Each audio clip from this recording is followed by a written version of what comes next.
4, 3, 2, 1. Whether you've been married 1 or 20 plus years, at some point you realize you married into crazy. And that's what our show is all about. If your marriage or relationship is compassionate, real, accountable, zealous and yielding, or just plain crazy, Snooks and Lovey offer love, laughter, and a dose of reality as they unpack this thing called marriage. Sit back, relax, and get your ear hustle on. It's time to start the conversation. Welcome back to another episode of the Married into Crazy podcast with Snooks and Lovey. I'm Snooks. I'm Lovey. I don't know why I was waiting for you to say it. And we welcome you back to another episode. Look, for those of you that are new to the podcast, we welcome you. For those of you that have been rocking with us for a while, welcome back. Look, this is a podcast that's all about marriage in a variety of different ways. We invite other couples to come on and talk about their challenges, their triumphs, their journeys, but we also bring you some subject matter experts like the last couple of episodes, or I should say the last episode, where we had Nadia Gilks, a divorce attorney, talking about prenuptials. We had some technical difficulties with that echo and everything, and we're still trying to work that out, but focus on the content. If you focus on the content and you go back to the library, we've got over 340 episodes of really good content, of either episodes of us sharing some of the things that we've gone through that's been shared with us by other couples that we've experienced in coaching, or it's talking to other incredible couples or subject matter experts that really bring their expertise and how it can actually lift up all of our marriages. Mm-hmm. And some of the information that we get from the experts is really good, and we apply it. Like, I have an appointment with her to do a post-nuptial.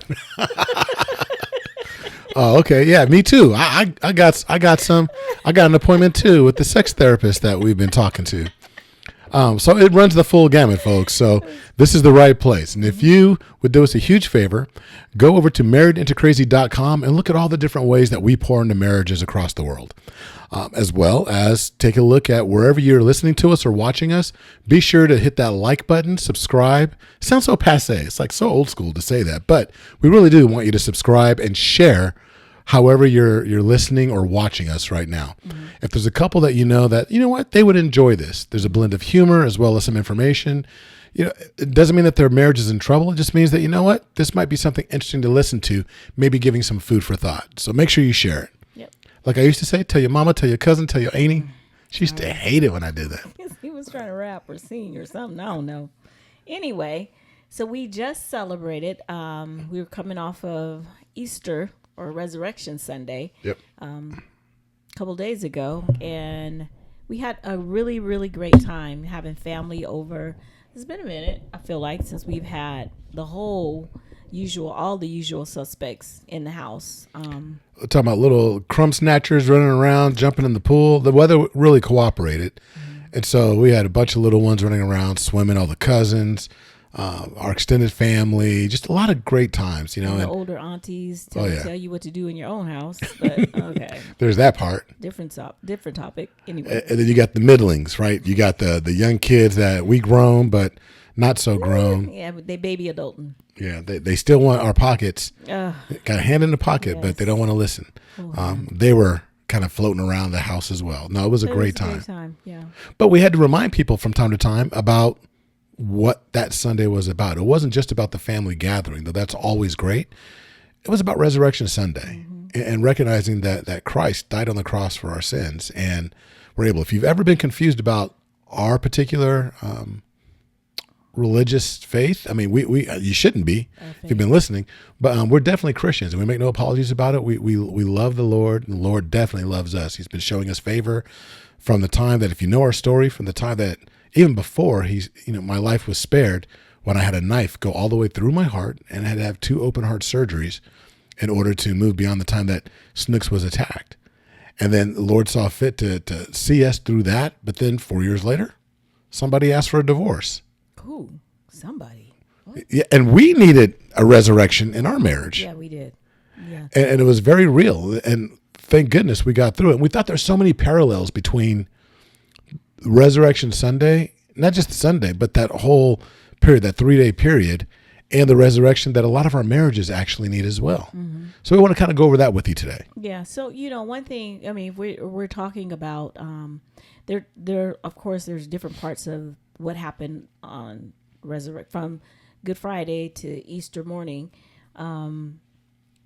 The clothing, the labels, the old stuff that was, when Jesus was buried and he resurrected, he wasn't wearing the old garments that he was buried in. Right. And we got notes. So we took some time to really lay into this. Yeah. We ain't gonna preach, y'all, but he wasn't wearing the old clothes behind. And sometimes we put labels on our partners for the things that have happened in the past. We say things like, well, they ain't never going to change. He does this and he does that. And we're not calling out any names, but we've been marriage coaches for quite some time, or marriage mentors, whatever you want to call us. But the bottom line is we've been standing in the gap for a lot of marriages over the years, in living rooms, on stages, behind the curtain, whatever you want to say. We've constantly been about not just our marriage, but everyone's around us to really try and lift them up. But one of the biggest challenges has always been our minds being stuck in the old. And like you said, applying those old labels, not allowing the person to, receive the forgiveness they need in order to, what happened then happened then. Right. And if we're trying to move on, we need to leave those things, or those, what'd you call it? Those grave clothes. Grave clothes. Yeah. It's like the linens that Christ laid behind that were left in the tomb. They were left behind. I mean, so I can't continuously be like, oh, I want my marriage to be different, but I'm still calling you lazy, or I'm still saying you don't clean up. Yeah, stop seeing your spouse. I know it's hard. It's easier said than done. It is very. We've been there, and she don't never listen. Right. We need to get out of the past. Stop seeing your spouse for who they were, and start to look at them with new eyes and see who they're trying to become, or what they're in the process of becoming. That transformation, that resurrection of they're going through a resurrection. It's not just your marriage. Each individual has to go through a resurrection as well. Right. I'm shedding my old skin, becoming the new husband. In order to do that, I can't keep being dragged back into my old skin. Every time you bring up the past, you're putting that old skin, that old garment, that old clothing back on your spouse. So in just not sidebar really, but just the logic of that in itself, how do you say you forgive someone if all you do is talk about the stuff that they did? I can't be literally saying, you know what, I forgive you for what you did. But every time you make me mad or something, I'm bringing up what you did. So for me, that's saying I really didn't forgive you. I said I did, but that's like ammo for me. So if I'm forgiving you, I have to let it go. And if you're not going to be able to let it go, be very honest and open and genuine. You got to be fully transparent with that. I can't, so be honest with yourself, but also be honest with your spouse, but also be honest with yourself. Facts. And then the other thing that we were talking about, we took some notes on, is that there was a period, right, from Good Friday to Sunday, to Resurrection Sunday, and there's a period in which there needs to be there's that transition from the old marriage to the new marriage that you're becoming, right? The thing that you both want, that you're striving for, that you're praying for, most likely, that you're asking for, and there's this period in between where there's that silence. Even on Good Friday, he was crucified. We know he rose again on Sunday. But what happened on Saturday? Right. So I look at that, and I'll only say I look at that. I think about, I'll just use us as an example. From the time that I said I wanted a divorce until we were like back on the same track, the same line, whatever, same mindset, there was that, it was awkward. You know what I'm saying? For me, it was. So that old marriage was there. So when we decided we're going to make it work. So what happened before? Okay, that old marriage is gone. That's dead now. So now we're working on the new marriage. But the new hasn't really fully developed all the way. We're in that stage of getting to know each other again, getting to having conversations, that the awkward silence. I know I want this thing to happen. I want it to be a certain way, but it's not showing up right at this second. So we're putting the work in and we're not seeing the results right away. Right. It's that, I hate to use the phrase dead, but that's what comes to mind. It's that dead period, right? It's that period where you don't see the results. It's that Saturday. He died, and there's so much mourning that's taking place on that Saturday. And the women, Mary Magdalene and the others, didn't go visit him until Sunday. But on that Saturday, there's a lot of periods in our marriage, right? You felt like you put in the work. I've done the work. I've crucified the old version of me. I've put that to bed, and I've been doing all this work. I've been going through counseling. I've been going through coaching. I've been reading the books. I've changed my associations. I make sure that I'm asking better questions. I'm actually showing up, but I don't feel like anything's changing. And so that's that Saturday. So many couples give up on Saturday. And that process between transition period. That transition. They give up on that Saturday. And what we're telling you is that's when you really got to buckle down. When you feel like you've done everything you possibly can, but you're not seeing the results. Just like going to the gym. You sit there. I was just thinking that. You're working out and you're working out and you're working out and you're doing all your stuff. And it's like, I'm eating better. I'm showing up. I'm getting better sleep. I'm hydrating. I'm drinking my water. I'm doing all these things. And you get on the scale and you're like, what the? And the scale hasn't changed, but you feel different. And in your marriage, though you've done the work and you feel like you're a better person, you do feel different, but you feel like it just hasn't turned the corner yet. And we're telling you that your Saturday, that's when it's so important for you to stick around. So, again, we're not going to be preaching, but I do want to point something out. And it's something that I missed for a while. So, John chapter 20, verse 15. She preaching? No, I'm not. No, go ahead. It says that when Mary Magdalene saw Jesus, she thought he was a gardener. Oh, yeah. So, I mean, for a long time, that just kind of went over my head. But just think about it. What does a gardener do? We got a gardener. What does the gardener do? The gardener prunes. The gardener takes care of things. Makes sure that everything is he waters. Watered. I mean, he nurtures. He's nurturing. He's out there really working. So you got to have that gardener-like energy. But you're in that space. But it's kind of cool that almost in a strange kind of sense that Mary Magdalene didn't recognize Christ, didn't recognize Jesus, and thought it was the gardener, because she was looking with new eyes, or she wasn't necessarily looking for Christ in that moment. I feel so she was, but she just completely mistook him. So for me, what I think about when you say she wasn't, I don't think that she recognized him. Maybe that's what we need to, when we're looking at our spouse or our person, our partner, with the new eyes or whatever, don't recognize the old stuff. That's kind of like what I was saying before about bringing up old stuff and what have you. If I'm looking at you with new eyes, or because you're changing, I'm having, I see you differently, right? And so I think her not recognizing him, to me, it was because she wasn't looking for him, so she didn't recognize him. But because he looked different, he was brand new. He didn't look like he did before he went in. You know what I'm saying? No, but I love the fact that she even calls out in the Bible that she mistook him for the gardener, right? In whatever dialect that was at the time, what they were describing, the groundskeeper or what have you.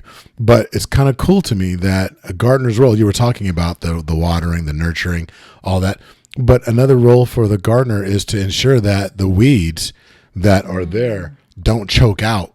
That's true. The grass, the plants, the bushes, the things that are there that you want, the things that you want to bloom, they're pruning those things as well and cutting them back and making sure that they don't overtake the garden in itself.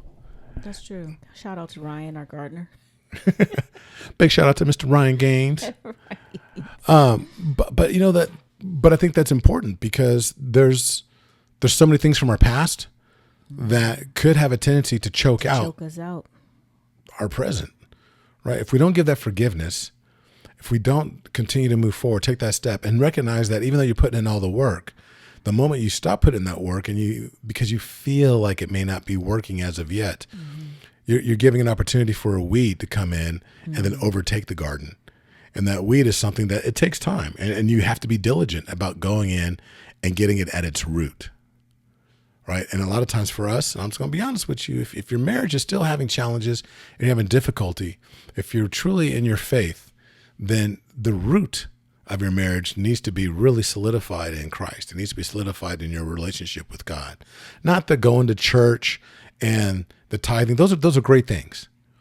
But it's not that. It's about your relationship with Christ. It's not about the religiousness or the what's the word I'm looking for? Tradition. It's not the religiosity, the religiousness, or the tradition. It's in the relationship. If you want your relationship, now I feel like I'm preaching. If you want your relationship to truly grow, and I'm talking about your relationship between husband and wife, the very first institution that God gave us. If you want that relationship to grow, it can't until you have a relationship with Christ. Until you have a relationship with God, and you make sure that that is the foundation upon which you're building. And then and only then, as you're doing that, can you continue to blossom and grow.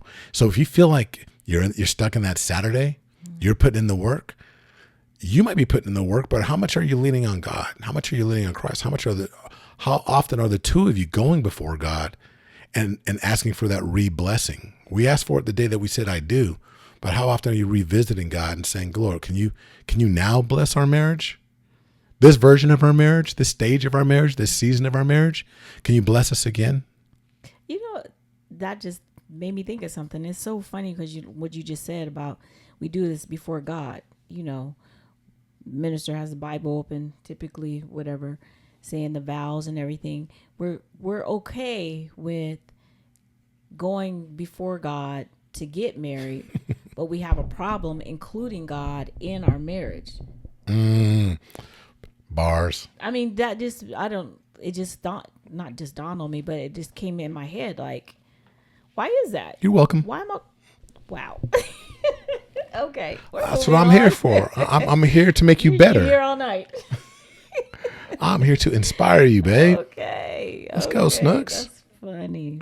But you're talking about the gardener, but I think we have to have this radical hospitality for the new person that we're becoming. We can't be so beholden to that old version, that old skin that we talked about earlier. We've got to be ready, like, okay, with new eyes, with this curiosity to be open to the person that you're becoming. It's like, so we're coming up on 30 years of marriage. So this upcoming January, we're going to be celebrating 30 years. 30. It's wild.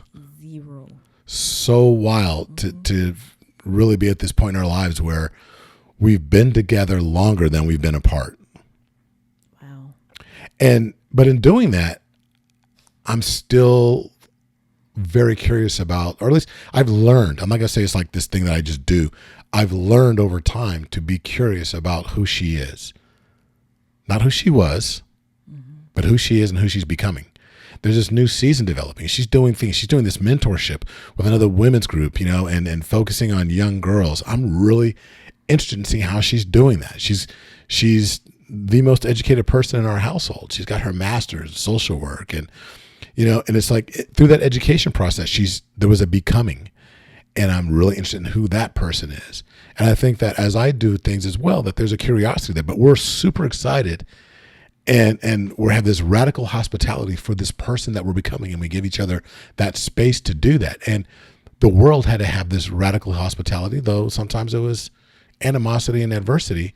The apostles had to actually go out and share Christ, and had to share that after the resurrection and try and get people to realize who he was. He's not the man you saw walking before you. He is our Savior.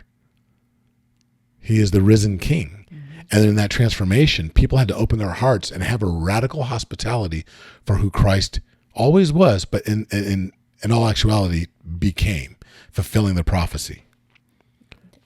That's deep. It is true. And also, when you say that, I feel like, just like you said, you're excited about what I'm becoming or what I'm doing now. We have to, I feel like personally, there should always be that excitability or curiosity about the other parts of your life that have nothing to do with me, because everything is about me. No, I'm just kidding. But that keeps us going. What are you doing? What are you into? Oh, what's new? What's blah, blah, blah, whatever. And he shares his life with me. Like I said, things that have nothing to do with me. The kings of accountability, CAG. CAG, hard G. When you say CAG, it sounds like you're saying vag. Oh my gosh. So I'm going to say that CAG. bothers me. It says gag. I'll take CAG every day. You don't like that. Anyway. See, this is what we deal with on a daily basis. This has been an ongoing conversation. But there is. But I'm just saying, there's other things that you have a group of guys that you're doing things with through Intentionally Yours. Yep. The Forge. So, the Forge. So we should always be excited about what our person's doing. What's going on with you, Because I'm going to tell you right now, if I'm not excited about it, he might start feeling some kind of way. And then when he stops sharing with me, then I might feel some kind of way. And then all this miscommunication and all kind of stuff, let's just forego that. Just be excited for your person. Yeah. Bottom line is treat your spouse, your partner, your loved one, your beloved, like you're just dying to get to know them that much better. Whatever that may be. It's so funny. I mean, it's the simplest things. Like when your taste in ice cream changes, lo and behold, it has. It's like, why? Why is that? I don't know. And it's like, yeah, it sounds like, oh, that's old people talk. It's interesting to me. Taste in ice cream changed? Well, the other day I had some mint chip and I'm like, oh, I used to love mint chip. Ooh. And I'm like, oh, okay, I'm digging this. First of all, my dad bought that over. Dad, don't do that again. Thanks, Dad. You helped me forget a part of my life that your daughter buried. Whatever. No, but it's funny. I came home. I went to this restaurant with some friends in San Francisco for work, and it was a business meeting actually. But I came home talking about the asparagus. I have never talked to my wife about asparagus. So excited about I asparagus. was gassed. I want to take her just so she can have it. It was so.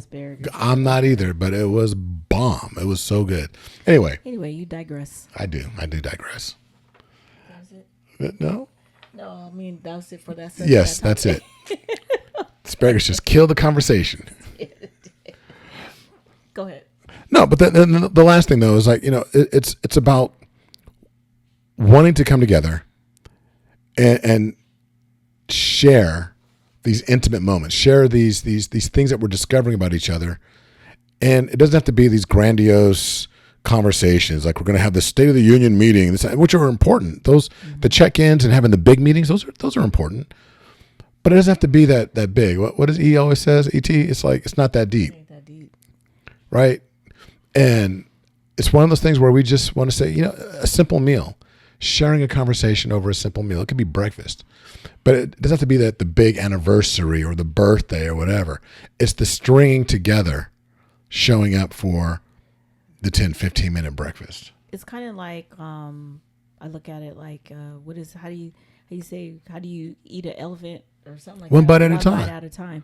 So the same thing happens when we're in resurrecting, when we're rekindling, when we're doing whatever. Okay, I'm gonna take you on this big giant vacation, and then you're gonna know that I love you. I mean, I love that, but it's the small things, like helping me pour my coffee, or just doing the small considerate things, or sitting down, have a conversation with me. Let me take time out because I know that's what she likes, or let me do this because I know that's what he likes. You're doing those small things. You're building up, like we talked about, bank accounts. You're building up that equity. The love bank. You're making deposits, and every now and then that big giant trip is cool. But don't make that be the apology thing, or that should just be because it's 30 years. But no, but not as a, I did all this stuff for you, and that's so you should know that I'm sorry. It's like, no, do the little things that you don't want to do. No, but and another thing too is that if you really think about it, Resurrection Sunday, the most important historical event other than man's creation was Christ ascending. And so it's the biggest thing that's ever happened in the world. And he could have been like, like the trumpets glaring and this, that, and the other, and the angels coming down like, I've risen. I'm here, you fools. You should have never killed me. Ha, ha, ha. Now, what I mean? It could have been a comic book type thing. But what Christ did was he had a meal. There was a breakfast on the beach. He went and met with his boys. And he just said, hey, I just want you to know, I may not be with you in flesh, but I'm still with you. How many opportunities do we have as a couple to just show up over breakfast before leaving out the house? Just say, hey, I'm not going to be with you today because I got to go to work, but I want you to know that I'm still with you. Yeah. I'm with you at all times. I think there's an opportunity in that, in our relationships, for us to be able to seriously take after Christ in that respect. We always said we want to be Christ-like. And there's an opportunity in that, just showing up and doing the little things consistently. Mm-hmm. Yep, I agree with that.